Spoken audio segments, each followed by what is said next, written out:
Hi, and welcome to episode 2 of Breathe Yourself Better, the podcast. This episode is all about the importance of nasal breathing. So, I'm going to be going through all the reasons why we should always be breathing in through our nose.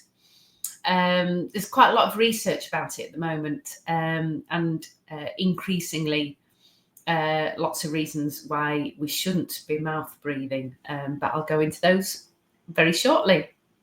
So, I'll go through the benefits of nose breathing, nasal breathing. It doesn't really matter if you breathe out through your nose or your mouth, but it's really important to get into the habit of always breathing in through your nose, and I'm going to explain why. So the most obvious reasons are if you breathe in through your nose and you get the temperature control of the breath. So the breath is always the right temperature for your body. So if it's cold, it warms it up, and if it's warm, it cools it down. It controls the humidity in the air, so you always get the right level of humidity for the air that you're breathing in.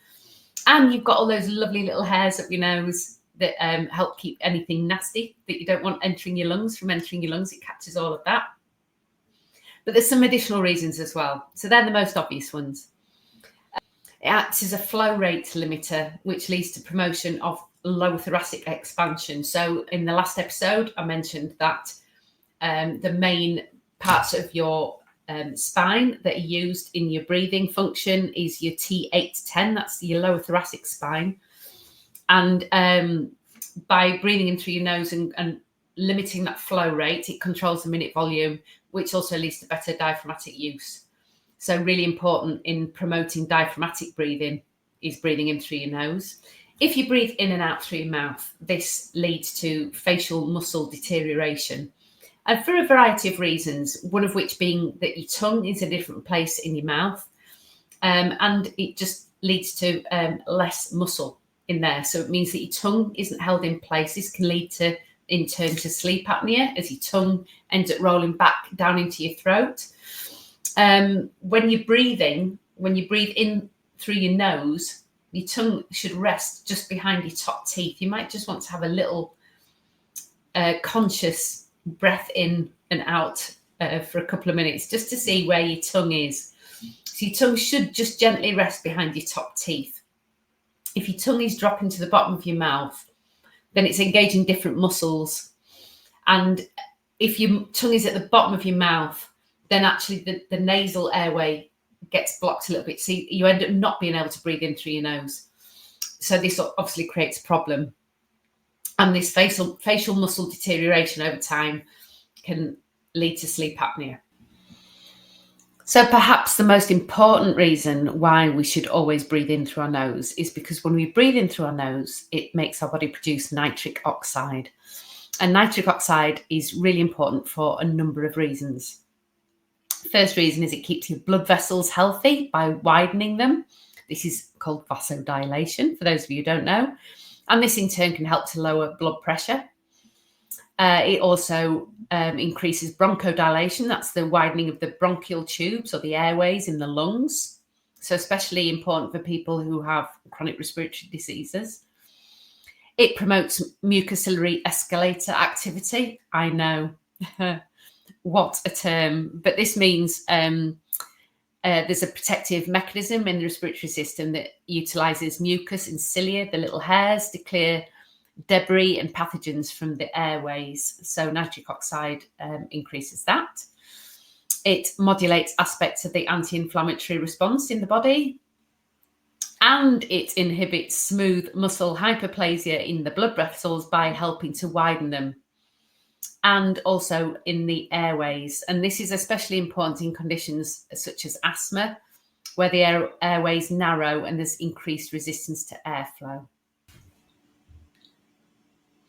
Another reason why it's important to breathe in through your nose is dental health. There's a really strong connection between poor dental health and mouth breathing.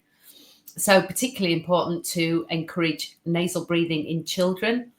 Babies naturally breathe in and out through their noses. It's a habit that we develop in time. And in the work that I do, I see increasingly younger people breathing through their mouths, and it's never seems to get corrected. So good to get into good habits early on. And there is a direct correlation between mouth breathing and dental health. So another reason. There's also quite a new finding about there might be a possible link between dysfunctional breathing, especially mouth breathing, and neck pain. And this could be to do with head posture, neck positioning. But it's not really known yet, and it's an area for future research. So hopefully there will be other research that will come into play soon about this. But there are very high incidences of neck pain in patients with breathing pattern disorders. So there could be a strong correlation with that. There's the importance of smell to stimulate the vagus nerve. So I mentioned the vagus nerve in episode 1. The introduction to the accent method when I demonstrated the rectangular breathing to reset your parasympathetic nervous system. So when you're out of breath, for whatever reason, your body goes into the sympathetic nervous system, the fight, flight, freeze or faint response. And the vagus nerve is the nerve that runs from your prefrontal cortex all the way down past your larynx, past all your major organs. And it's your vagus nerve that gets affected by trauma.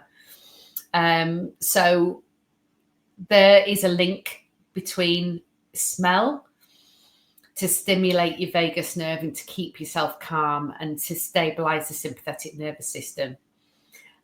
So again, that link with the rectangular breathing, smell, calms you down, resets you, gets you back into rest and digest mode.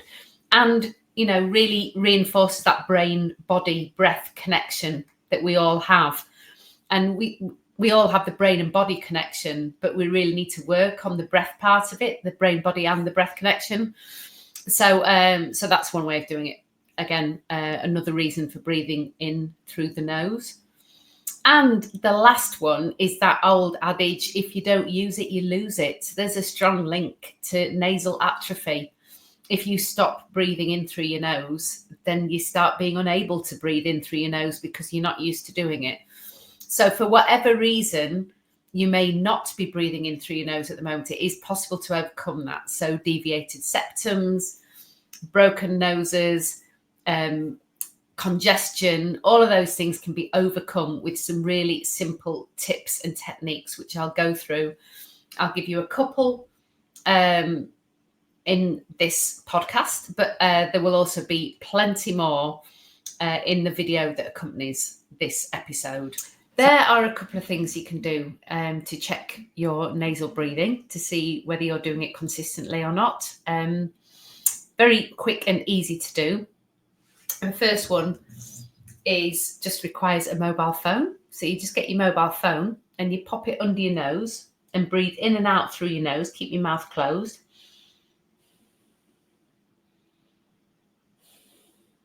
And then you can look and you can see where it's steamed up on the screen. And that's obviously what's come out of your nose, the air that's come out of your nose. So by doing that, I'll show you again.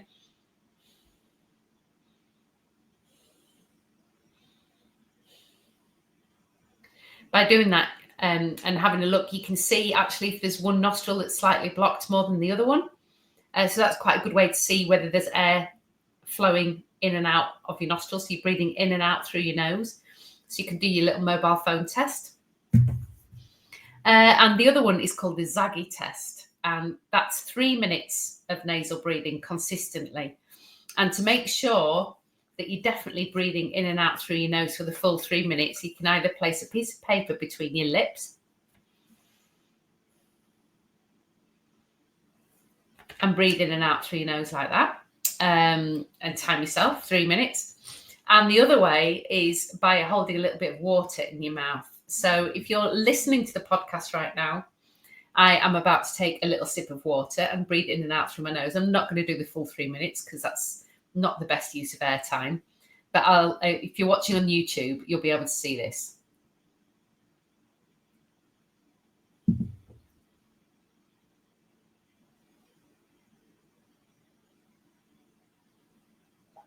So basically, you've got to keep your mouth shut, haven't you? If you've got some water in your mouth, otherwise you spit it out or you have to swallow it. So there are just two ways to make sure that you're breathing in and out through your nose. Like I say, it doesn't really matter whether you breathe out through your nose or your mouth, but it's really important to breathe in through your nose all the time. There's also lots of work and research going on at the moment about elite athletes breathing through the noses as well. And there's various devices and tips and techniques about increasing your CO2 resistance. And balancing your oxygen levels and stuff, which I'll go into a little bit, some little techniques in the bonus video. But yeah, I think the misnomer that there are times you have to breathe in through your mouth are kind of getting fewer and far between because of the benefits of breathing in through your nose. So in the bonus video, which will be available on Patreon, there'll be lots more tips and techniques on how to unblock your nose if you're finding it difficult to breathe in or out through your nose at the moment. And also little devices that are readily available online, what works and what doesn't work. So look out for that. But for the meantime, thank you very much for listening or for watching, and see you very soon with our next episode of Breathe Yourself Better.